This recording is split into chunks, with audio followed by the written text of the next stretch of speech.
Bugün mən sizə to be-nin indiki zaman forması am, is, are izah edəcəm. Birinci şəxsin təkində am, ikinci şəxsin təkində və bütün şəxslərin cəmində are, üçüncü şəxsin təkində is işlənir.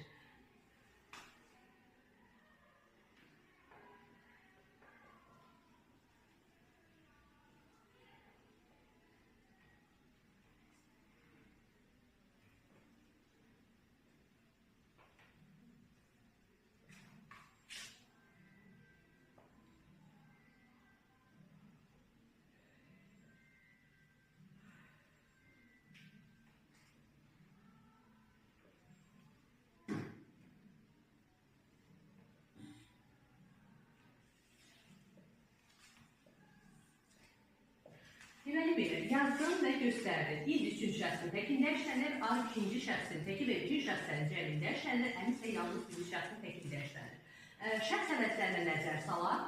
Am, I, you, he, she, it, we, you, they. Birinci şəxsin təki deyərkən mən, yəni İngilizcə I nəzərdə tutulur. Üçüncü şəxsin təki deyərkən o, he, she, it nəzərdə tutulur. İkinci şəxsin təki deyərkən you nəzərdə tutulur.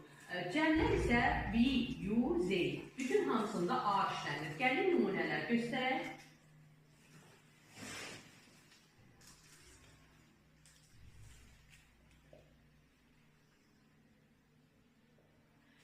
Deməli, qaydadan göründüyü kimi I birinci şəxsin təkində I-ın yanında am işlətdik. Bu yerində, I yerində he, she, it olarsa, o zaman he is edokta olacaq, yaxud da she is edokta.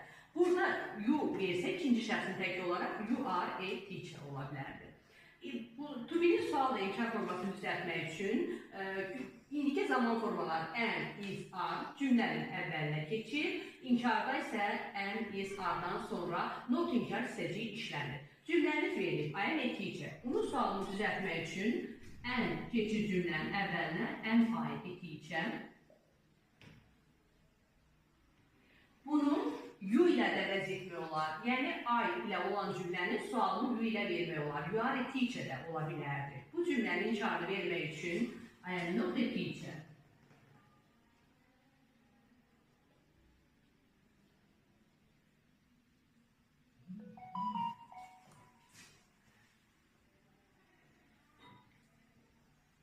Bununla da to be qaydasını izah etdim.